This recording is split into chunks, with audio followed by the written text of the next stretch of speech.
വർഷങ്ങൾക്ക് മുമ്പ് നമുക്ക് നഷ്ടപ്പെട്ടൊരു കലാകാരനാണ് ബാലഭാസ്കർ.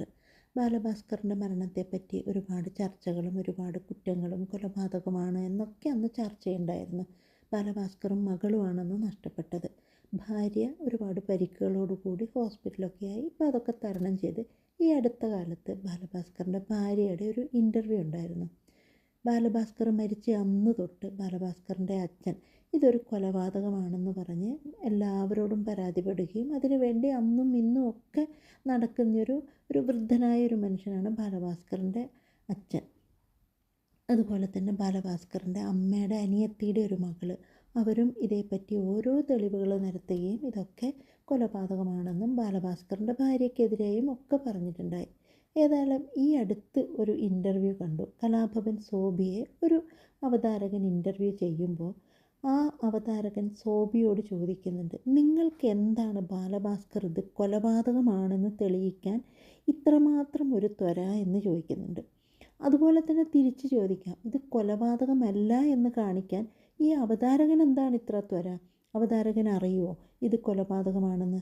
നിങ്ങൾ മാത്രമാണല്ലോ ഇത് കൊലപാതകമാണെന്ന് പറയുന്നത് എന്ന് അവതാരകൻ സോബിയോട് ചോദിക്കുന്നുണ്ട്. സോബി ഓരോന്നും അക്കമിട്ട് ഓരോ കാര്യങ്ങളും അന്ന് നടന്നതിനെപ്പറ്റി അന്നും ഇന്നും എല്ലാം ഒരേ വാക്കിൽ തന്നെയാണ് പറയുന്നത്. അപ്പം തന്നെ നമുക്ക് മനസ്സിലാക്കാം സോബി മാത്രമാണ് ഇതിനെപ്പറ്റി പറയുന്നത്, കൂടാതെ വൃദ്ധനായ ബാലഭാസ്കറിൻ്റെ അച്ഛനും അമ്മയും. അപ്പോൾ സോബിക്ക് ഈ വൃദ്ധനായ അച്ഛനും അമ്മയും കോടികളൊന്നും കൊടുത്തിട്ട് പ്രലോഭിപ്പിച്ചിട്ടൊന്നും ആയിരിക്കില്ലല്ലോ ഇത് കൊലപാതകമാണെന്ന് പറയിപ്പിച്ചത്.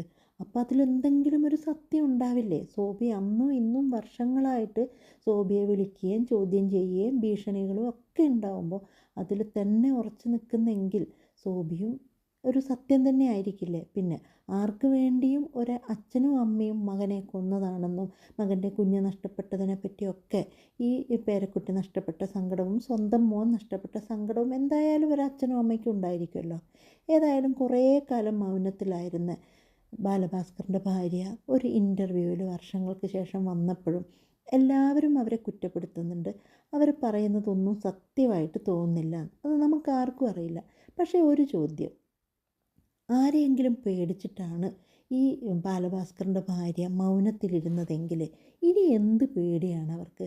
കാരണം സ്വന്തം ഭർത്താവോ പോവട്ടെ, ഒരുപാട് വർഷങ്ങളായി ആശിച്ച് കാത്തിരുന്നൊരു കുഞ്ഞ്, ആ കുഞ്ഞൊന്ന് അമ്മയെന്ന് വിളിക്കാനാവുന്നതിന് മുമ്പ് തന്നെ ബാലഭാസ്കറിൻ്റെ ഭാര്യയിൽ നിന്ന് ആ കുഞ്ഞും ഭർത്താവും ഒരുമിച്ച് നഷ്ടപ്പെടുമ്പോൾ എൻ്റെ കുഞ്ഞിനെയും എൻ്റെ ഭർത്താവിനെയും ഇല്ലാതാക്കിയവരാരായാലും അവരെ സമൂഹത്തിന് മുന്നിൽ കൊണ്ടുവന്ന് അവർക്ക് തക്കതായ ശിക്ഷ കൊടുക്കണം എന്നല്ലേ ഇവർ ചിന്തിക്കേണ്ടത്? പിന്നെ എന്തിനാണ് ഇവർക്കായിട്ടൊരു ജീവിതത്തിലൊരു പേടിയെന്ന് മനസ്സിലാവുന്നില്ല.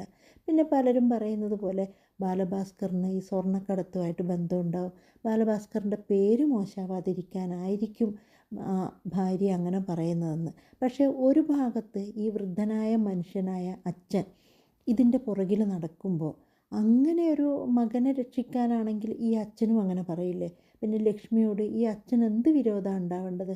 ഇവർ പ്രേമിച്ച് കല്യാണം കഴിച്ചപ്പോൾ അമ്മ വീട്ടിൽ കയറ്റിയില്ലെങ്കിലും വീട് വാടകയ്ക്കെടുത്ത് ലക്ഷ്മിയെയും ബാലഭാസ്കറിനെയും ഒരു വീട്ടിലാക്കിയതും ഇടയ്ക്കിടയ്ക്ക് പോവുകയും അവരുടെ കാര്യങ്ങൾ അന്വേഷിക്കുകയും ഒക്കെ ചെയ്ത അച്ഛൻ പിന്നെ ലക്ഷ്മിയെ കുറ്റപ്പെടുത്താൻ വേണ്ടി മാത്രം ഇത്രയും വൃദ്ധനായ അയാൾ ഇതുപോലെ ഇതിൻ്റെ ബാക്കിൽ നടക്കുന്നത് ലക്ഷ്മിക്കൊരു കുറ്റമാവാൻ വേണ്ടി അല്ലല്ലോ. അപ്പോൾ ആ അച്ഛനോട് സഹകരിച്ച് അങ്ങനെ എന്തെങ്കിലും എവിടെയെങ്കിലും ഒരു തെറ്റ് ആർക്കെങ്കിലും പറ്റിയാൽ അത് കണ്ടുപിടിക്കണം എന്നല്ലേ ലക്ഷ്മി ചിന്തിക്കേണ്ടത്? അപ്പോൾ എല്ലാവരും സംശയിക്കുന്നത് പോലെ ഇതെന്തുകൊണ്ടാണ് ലക്ഷ്മി ഇങ്ങനെ ബാലഭാസ്കറിൻ്റെ ഭാര്യ എന്നുള്ളൊരു ചോദ്യം എല്ലാവരും ചോദിക്കുന്നതിൽ തെറ്റില്ലല്ലോ. കൂടാതെ ഈ ഒരു ഡ്രൈവർ എന്ന് പറയുന്നത് ഒരുപാട് മോഷണ കുറ്റങ്ങളും ഒരുപാട് ക്രിമിനൽ മൈൻഡും ക്രിമിനൽ കേസും ഉള്ള ഒരാളായിരുന്നു. അങ്ങനെ ഒരാളാണ് അവരുടെ ഡ്രൈവറായി വെച്ചത്. അതെങ്ങനെ ബാലഭാസ്കർ വെച്ചു അല്ലെ ഭാര്യ വെച്ചു ഇതൊന്നും നമുക്കറിയാൻ പറ്റുന്നില്ല. പക്ഷേ അവരുടെ ഇൻ്റർവ്യൂവിൽ പറയുന്നുണ്ട്, അർജുൻ മൊഴി മാറ്റി പറഞ്ഞത് എന്തുകൊണ്ടെന്നറിയില്ല, പക്ഷേ അർജുൻ കാറ് ഡ്രൈവ് ചെയ്തിരുന്നത് വല്ലാത്തൊരു മാനസികാവസ്ഥ പോലെയും വളരെ സ്പീഡോടു കൂടിയുമാണ് പോയതെന്ന് പറയുന്നുണ്ട്. എന്തായാലും ലാസ്റ്റ് ഞാൻ കണ്ട മുഖം അർജുൻ്റെതായിരുന്നു ബോധം പോകുന്നതിനിടയിൽ എന്ന് ലക്ഷ്മി പറയുന്നുണ്ട്, ഭാര്യ, ബാലഭാസ്കറിൻ്റെ ഭാര്യ. അപ്പോൾ ചോദിക്കുന്നൊരു ചോദ്യം എന്ന് പറഞ്ഞു കഴിഞ്ഞാൽ ഇത്രയും സ്പീഡിൽ രാത്രി വളരെ വൈകി ഒരു വണ്ടി ഓടിക്കുന്ന ഡ്രൈവറാണ്, സ്വന്തം ഭർത്താവല്ല. അപ്പോൾ ഭർത്താവ് ഞാനൊന്ന് കിടക്കട്ടെ എന്ന് പറഞ്ഞിട്ടാണ് ലാസ്റ്റ് വാക്ക് പറഞ്ഞ് ലക്ഷ്മിയോട് പറഞ്ഞിട്ടാണ് കിടന്നുറങ്ങിയതെന്ന് പറയുന്നത്. അപ്പം ലക്ഷ്മിയോട് അങ്ങനെ പറഞ്ഞ് ഇരിക്കുമ്പോൾ ഏതൊരാളായാലും നമ്മൾ വണ്ടിയിലിരിക്കുമ്പോൾ ഓവർ സ്പീഡിൽ പോകുമ്പോൾ തൻ്റെ എല്ലാം ആയ ഒരു കുഞ്ഞും ഭർത്താവും അതിലുണ്ടെങ്കിൽ ഡ്രൈവറോട് ലക്ഷ്മിക്ക് പറയാമല്ലോ, ബാലഭാസ്കറിൻ്റെ ഭാര്യയ്ക്ക് ഇത്രയും സ്പീഡിൽ പോവരുത്, കുറച്ച് സ്പീഡ് കുറച്ചിട്ട് പോവണം എന്ന് പറയാമല്ലോ. അതെന്തുകൊണ്ടന്ന് എതിർത്തില്ല? കാരണം നമ്മളെ ഡ്രൈവറിനോട് നമ്മൾ പറയും പോലെയല്ലേ ചെയ്യുന്നത്. കൂടാതെ ഈ ഒരു സ്വർണ്ണക്കടത്തിലൊക്കെ ബന്ധമുള്ള തമ്പി ഇവരൊക്കെയാണ് ഇതിൽ ഇടപെട്ടിരിക്കുന്നത്. കാരണം ജ്യൂസ് കടയിൽ ലാസ്റ്റ് ഇവർ പോയി കുടിച്ച ജ്യൂസ് കടയിൽ നിന്ന് പിന്നെ CCTV മാറ്റുക, ഇങ്ങനെയുള്ള പല കാര്യങ്ങളും ഈ തമ്പി ചെയ്തെന്ന് പറയുന്നു. തമ്പീനെ എല്ലാവരും സംശയിച്ചിരുന്നു അന്ന്. കൂടാതെ ഈ ഡ്രൈവർ പറഞ്ഞതിലൊക്കെ ഡ്രൈവർക്ക് ദുബായിൽ ജോലി കിട്ടി, അങ്ങനെ ഒരുപാട് സംശയങ്ങൾ പറയുമ്പോൾ ഇതൊക്കെ ബാലഭാസ്കറിൻ്റെ ഭാര്യ കേൾക്കുന്നുണ്ടാവുമല്ലോ. അപ്പോൾ ഇതിലൊക്കെ എന്തെങ്കിലും ഒരു കാര്യമുണ്ടെങ്കിൽ അർജുൻ ആരായാലും സ്വന്തം ഭർത്താവിനോളമോ അല്ല സ്വന്തം കുഞ്ഞിനോളമോ ഒന്നും വരില്ലല്ലോ. ഇനി ബാക്കിയുള്ള ജീവിതം ഇനി ആര് ചെയ്താലും ദൈവം വിധിച്ച ജീവിതം തന്നെ. ദൈവം മരിക്കണമെന്ന് ചിന്തിച്ച ദിവസം ഞാൻ മരിക്കൂ. അപ്പോൾ എന്തായാലും ഇത് കണ്ടുപിടിച്ചതിന് ശേഷമേ പോകാവൂ എന്നൊരു ചിന്ത ഉണ്ടെങ്കിൽ ഇതിൻ്റെ ബാക്കിൽ ഈ ബാലഭാസ്കറിൻ്റെ ഭാര്യയും ഇറങ്ങണ്ടേ, ഈ അച്ഛൻ്റെ ഒപ്പം ഇറങ്ങണ്ടേ.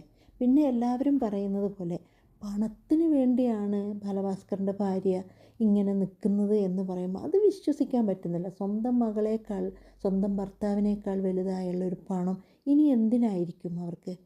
എന്തായാലും എല്ലാം നഷ്ടപ്പെട്ടു, എനിക്ക് അവരോളം വലുതായിട്ട് മറ്റൊന്നുമില്ല, അവർക്ക് കൊടുക്കാൻ ഇനി മറ്റൊന്നുമില്ല എന്നൊക്കെ ഇൻ്റർവ്യൂവിൽ പറയുന്നുണ്ടെങ്കിൽ, എല്ലാവരും ഇങ്ങനെ സംശയിക്കുന്നുണ്ടെങ്കിൽ തമ്പിയെയും അർജുനെയും ഒക്കെ ഒരുപാട് ചോദ്യം ചെയ്ത് ഇത് തെളിയിക്കണം എന്ന് പറഞ്ഞ് അവർ പോകുന്നുണ്ടോ നമുക്കറിയില്ല. ഏതായാലും അച്ഛനും പിന്നെ ബാലഭാസ്കറിൻ്റെ അമ്മയുടെ അനിയത്തിയുടെ മകളും എല്ലാം ഇതിനെ നിരന്തരം കുറ്റപ്പെടുത്തിക്കൊണ്ടിരിക്കുക, ഇത് കണ്ടുപിടിക്കണം എന്ന് പറയുക. കൂടാതെ ആരുമല്ലാത്ത കലാഭവൻ സോബി ഇത് കണ്ട ആളാണ്, പല തെളിവുകളും നിരത്തി പറയുന്നുണ്ടെങ്കിൽ അതിൻ്റെ കൂടെ നിന്ന് ഇതൊന്ന് തെളിയിക്കാൻ ബാലഭാസ്കറിൻ്റെ ഭാര്യ ശ്രമിക്കേണ്ടതല്ലേ എന്നൊരു ചോദ്യം എല്ലാവരെയും പോലെ ഞാനും അങ്ങനെ ചിന്തിക്കുന്നുണ്ട്. എല്ലാവരും അതുകൊണ്ടാണ് ബാലഭാസ്കറിൻ്റെ ഭാര്യയെ കുറ്റപ്പെടുത്തുന്നത്. എന്തായാലും വിധി എന്ന് പറയുമ്പോൾ നമ്മൾ എന്തൊക്കെ മറക്കാൻ ശ്രമിച്ചാലും ഏത് തെളിവുകൾ കണ്ടെത്തുമ്പോഴും ഒരു തെളിവ് ഒന്ന് ബാക്കി വെക്കും എന്ന് പറയുന്നത് ഒരു പ്രപഞ്ച സത്യമാണത്. എവിടെയോ ഒരു നൂലഴ എവിടെയെങ്കിലും ബാക്കി വെച്ചിട്ടുണ്ടാവും. ഇത് ദൈവം തെളിയിക്കണമെന്ന് തോന്നിയിട്ടുണ്ടെങ്കിൽ, ദൈവത്തിന് ആ ഒരു കാര്യം തെളിയിക്കണം എന്നുണ്ടെങ്കിൽ അത് എത്ര വർഷം കഴിഞ്ഞ് കഴിഞ്ഞാലും മറനീക്കി അത് പുറത്ത് വരും. ഇത്രയും വർഷമായിട്ടും ഓരോ കാര്യങ്ങൾ ഈ അടുത്ത് തന്നെ ഈ ഡ്രൈവറായ അർജുനെ സ്വർണത്തിൻ്റെ പേരിൽ ഇപ്പോൾ അറസ്റ്റ് ചെയ്യുകയോ പിടിക്കുകയോ ഒക്കെ ചെയ്തപ്പോഴും, അപ്പോൾ ഈ അർജുനായാലും തമ്പി ആയാലും എല്ലാം സ്വർണ്ണക്കടത്തുമായിട്ട് എപ്പോഴും ബന്ധപ്പെട്ട ആളുകൾ തന്നെയാണ് ഇപ്പോഴും അത് ചെയ്തുകൊണ്ടിരിക്കുന്നത്. അപ്പോൾ എന്തായാലും അങ്ങനെ ഒരു കാര്യം ചെയ്തിട്ടാണ് ഈ ബാലഭാസ്കറും മകളും മരിച്ചതെങ്കിൽ എവിടെയെങ്കിലും ഒരു തെളിവ് ദൈവം ബാക്കി വെച്ചിട്ടുണ്ടാവും. അത് എത്രയും പെട്ടെന്ന് തന്നെ എങ്ങനെയായാലും അതിനൊരു ഉത്തരം അച്ഛൻ മരിക്കും മുമ്പ് ആ ഉത്തരം ആ അച്ഛന് കിട്ടുമെന്ന് തന്നെ നമുക്ക് പ്രാർത്ഥിക്കാം. അങ്ങനെയൊന്ന് എത്രയും വേഗം അങ്ങനെ ചെയ്തിട്ടുണ്ടെങ്കിൽ നിരപരാധി ഒന്നും ശിക്ഷിക്കപ്പെടണ്ട. പക്ഷെ ചെയ്തവരാണെങ്കിൽ ഈ അച്ഛൻ ഈ ലോകത്തു നിന്ന് പോകുന്നതിനിടയിൽ തന്നെ മകൻ്റെ മകൾ പേരക്കുട്ടിയും നഷ്ടപ്പെട്ടത് ആര് മുഖാന്തരാണെന്ന് തെളിയിപ്പിച്ചുകൊണ്ട് മാത്രമേ ദൈവം അദ്ദേഹത്തെ ഈ ഭൂമിയിൽ നിന്ന് കൊണ്ടുപോകാൻ പാടുള്ളൂ എന്ന് തന്നെ നമുക്ക് പ്രാർത്ഥിക്കാം. അതുപോലെ തന്നെ ബാലുവിനും ആ ജനിച്ച് അധിക നാളാവാത്ത ആ കുഞ്ഞിനും ദൈവം ഒരു നീതി കൊടുക്കട്ടെ.